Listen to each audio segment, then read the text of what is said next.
उठला फटाफट लामी के सिया भुइया लोटे हो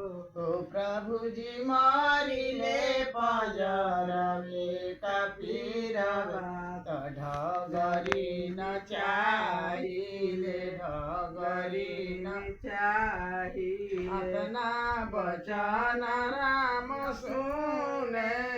सुनहि न पाइले हो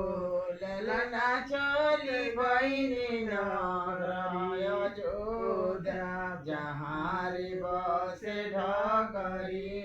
हे ललना चली बहिनी नग्रय जोधा जहाँ रे बसे ढगरी अटैल पूछे बन बटैल कुइया पनि भारण होई बाबू कौन हउए ढगरी न दुआर